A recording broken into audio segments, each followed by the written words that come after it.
बड़ा सोचो, तेजी से सोचो और आगे की सोचो, क्योंकि विचारों पर किसी का भी एकाधिकार नहीं होता है।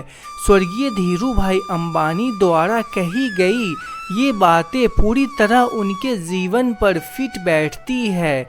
धीरू भाई अंबानी से आज हर कोई परिचित है। उनकी ख्याति केवल भारत में ही नहीं बल्कि पूरी दुनिया में फैली हुई है।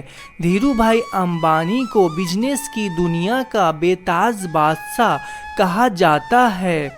धीरू भाई अंबानी का नाम उन सफल बिजनेसमैन की लिस्ट में शुमार है जिन्होंने अपने दम पर सपने देखे और उन्हें हकीकत में बदलकर पूरी दुनिया के सामने यह साबित कर दिखाया। अगर खुद पर कुछ करने का विश्वास हो तो निश्चित ही सफलता आपके कदम चूमती है।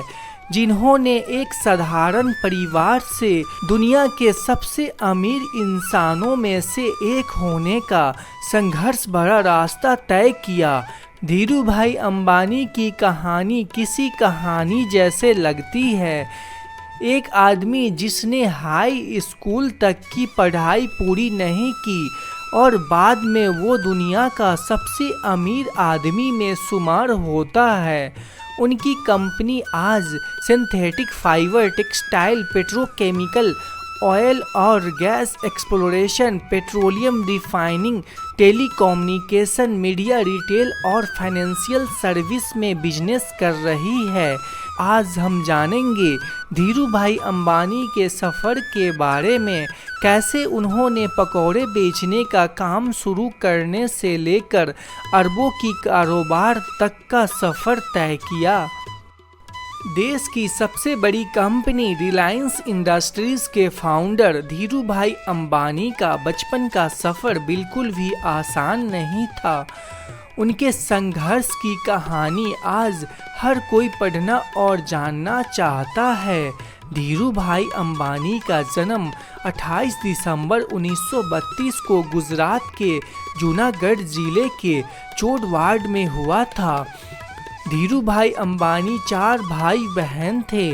उनके पिता एक स्कूल के मास्टर थे और उनकी माँ एक गृहिणी थी। बचपन से ही उनका मानना था कि अध्ययन और आय के बीच में कोई संबंध नहीं है, इसलिए उन्होंने हाई स्कूल से ही पढ़ाई छोड़ दी। धीरू भाई का शुरुआती जीवन काफ़ी परेशानियों से भरा रहा। धीरू भाई के परिवार को हमेशा आर्थिक तंगी का सामना करना पड़ता था और इसी वजह से धीरू भाई अंबानी को अपने पढ़ाई छोड़कर भजिया बेचना पड़ा था। साधारण परिवार में जन्मे धीरू भाई के पास न तो कोई दौलत था और न ही पुश्तैनी ज़मीन। पैसे की किल्लत से जूझ रहे धीरू भाई 16 साल की उम्र में ही खाने कमाने के लिए यमन चले गए। साल 1948 में अपने भाई रमनीक लाल की सहायता से अपने एक दोस्त के साथ यमन के एडेन शहर में काम करने चले गए।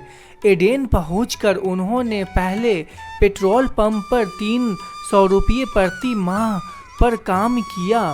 वह अपने दिन भर के काम के बाद कोई न कोई पार्ट टाइम काम किया करते थे, जिससे उनके साथियों में से सबसे ज़्यादा पैसा था।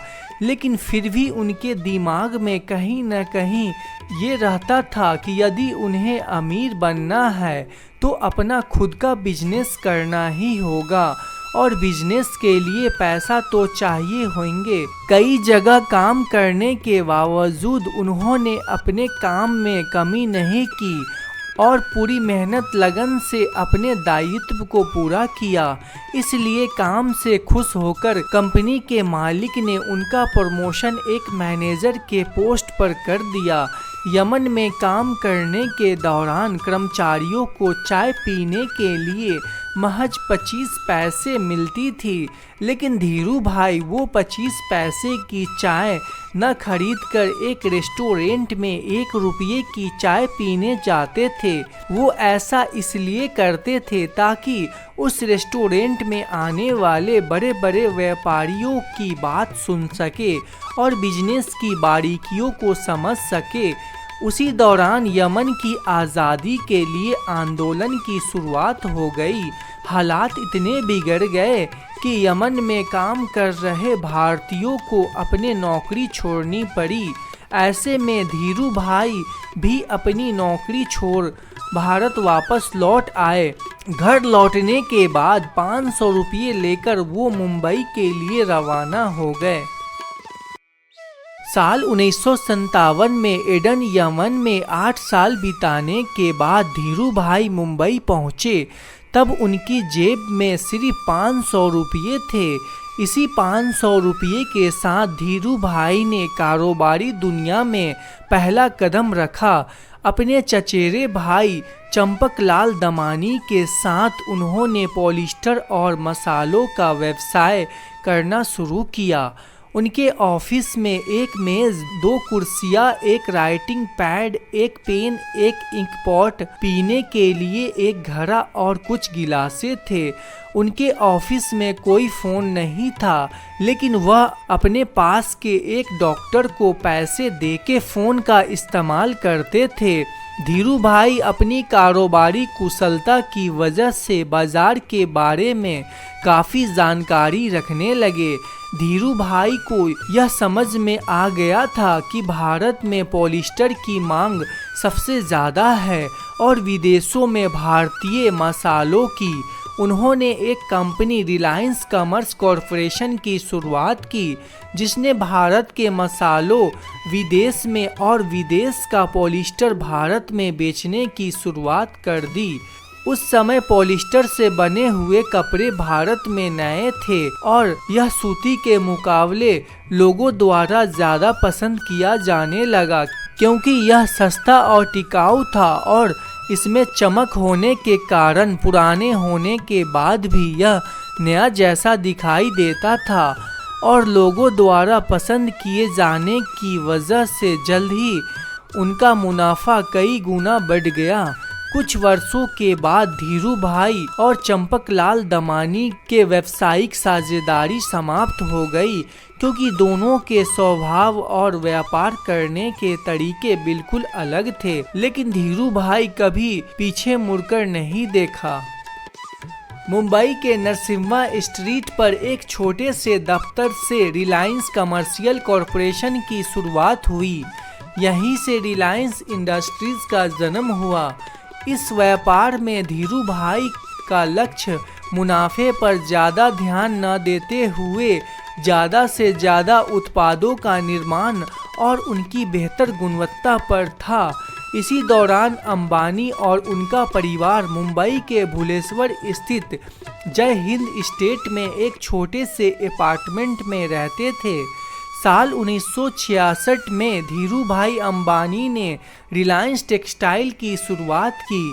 धीरे धीरे धीरू भाई अंबानी को कपड़े के व्यापार की अच्छी खासी समझ हो गई थी। इस बिजनेस में अच्छे अवसर मिलने की वजह से उन्होंने साल 1966 में अहमदाबाद के नौरोडा में एक कपड़े मिल की स्थापना की। यहाँ पर कपड़ों को बनाने में पॉलिस्टर के धागों का इस्तेमाल किया गया और फिर धीरू भाई ने इस ब्रांड का नाम विमल ब्रांड रखा, जो कि उनके बड़े भाई रमणीक लाल के बेटे विमल अंबानी के नाम पर रखा गया था। धीरू भाई अंबानी को पार्टी करना बिल्कुल पसंद नहीं था। वो हर शाम अपने परिवार के साथ बिताते थे। बिजनेस में फायदा होने के बाद भी धीरू भाई रुके नहीं। वो साल 1977 में अपना IPO लेकर आए। इसमें 60,000 से ज़्यादा लोगों ने निवेश किया। उनके इस कदम से उन्हें शेयर मार्केट के दलालों ने काफ़ी परेशान किया, लेकिन सभी को नज़रअंदाज करते हुए वो निरंतर आगे बढ़ते गए। धीरू भाई अंबानी ने एक ऐसा दांव चला कि उनकी वजह से स्टॉक मार्केट 3 दिन तक बंद रहा था। रिलायंस के शेयर आसमान छू रही थी। सभी दलालों को अंबानी के सामने झुकना पड़ा था। धीरे धीरे रिलायंस बड़ा ब्रांड बनकर उभरा और 90 का दशक आते आते उनके साथ 24 लाख निवेशक जुड़ चुके थे। तब रिलायंस की सालाना आम बैठक मुंबई के स्टेडियम में हुआ करती थी। धीरू भाई अंबानी कंपनी की एजीएम में रॉक स्टार के तरह आते थे। मई 1985 में उन्होंने मुंबई के कुपरेज फुटबॉल ग्राउंड्स को किराए पर लिया था। इसमें रिलायंस की एजीएम आयोजित की गई थी। इसमें करीब 12,000 शेयर होल्डर्स ने भाग लिया था। कई तो ग्राउंड्स के बाहर बैठे थे। यह देश की किसी कंपनी के शेयर होल्डर्स की सबसे बड़ी मीटिंग थी। यमन के बर्मा सेल कंपनी में काम करने के दौरान ही धीरू भाई ने पेट्रोकेमिकल कंपनी बनाने का लक्ष्य तय किया था, जिसे बहुत ही कम समय में उन्होंने पूरा किया। एक बार बाढ़ आ जाने से गुजरात के पतालगंगा नदी के किनारे स्थित उनका पेट्रोकेमिकल प्रोजेक्ट पूरी तरह से तहस नहस हो गया। तब मुकेश अंबानी ने इस प्लांट को तकनीकी सपोर्ट देने वाली अमेरिकी कंपनी डुपोंट के इंजीनियरों से पूछा, क्या दोनों प्रोजेक्ट 14 दिनों में दोबारा शुरू हो सकते हैं? तो उन्होंने इसमें कम से कम 1 महीना समय लगने की बात कही। धीरू भाई को मुकेश अंबानी ने जब फोन पर यह बात बताई तो उन्होंने उन इंजीनियरों को तुरंत वहां से रवाना करने को कहा। धीरू भाई का कहना है कि उनकी सुस्ती से दूसरे लोगों पर भी निगेटिव असर पड़ेगा। इसके बाद दोनों प्लांट तय योजना से 1 दिन पहले ही शुरू हो गया। जब यह बात डुपोंट इंटरनेशनल के चेयरमैन रिचर्ड चिनमन को पता चली तो वो भी हैरान हो गए। उन्होंने कहा कि अमेरिका में इस तरह का प्लांट बनाने में कम से कम 26 महीने लगते हैं, जबकि इस प्लांट को सिर्फ 18 महीने में ही शुरू कर दिया गया था। 1980 के दशक में धीरू भाई अंबानी ने पॉलिस्टर फिलामेंट यार्न के निर्माण के लिए सरकार से लाइसेंस लिया था। इसके बाद धीरू भाई अंबानी लगातार सफलता की सीढ़ी पर चढ़ते गए। उन्होंने कभी अपने कैरियर में पीछे मुड़कर नहीं देखा। उन्होंने दुनिया भर में रिलायंस के कारोबार का विस्तार किया। दुनिया की 500 सबसे अमीर और विशाल कंपनियों में रिलायंस को भी शामिल किया गया था। धीरू भाई अंबानी को एशिया के टॉप बिजनेसमैन के लिस्ट में शामिल किया जा चुका है। अपनी सफलता की कहानी लिखने और अपने बिजनेस की बागडोर अपने दोनों बेटे अनिल और मुकेश अंबानी को देने के बाद धीरू भाई अंबानी ने 6 जुलाई साल 2002 को दुनिया से अलविदा कह दिया। धीरू भाई अंबानी ने तमाम संघर्षों को झेलकर अपने दुनिया में सफलता की कहानी लिखी है। उन्होंने हर किसी को अपने काम से प्रेरित किया है। धीरू भाई अंबानी ने अपने खून पसीने से सींचकर जिस कंपनी को खड़ा किया, उनके बेटे मुकेश अंबानी अब उसे टॉप पर पहुंचा दिया है। आज रिलायंस इंडस्ट्रीज भारत की सबसे बड़ी कंपनी है। दुनिया की बड़ी बड़ी कंपनियों ने रिलायंस के जियो प्लेटफॉर्म्स में निवेश किया है। टेलीकॉम और रिटेल में तहलका मचाने के बाद रिलायंस अब मीडिया और इंटरटेनमेंट की दुनिया हिलाने की तैयारी में है। हाल में उसने डिज्नी के साथ इस बारे में एक एग्रीमेंट किया है। मुकेश अंबानी आज भारत और एशिया के सबसे रईस है।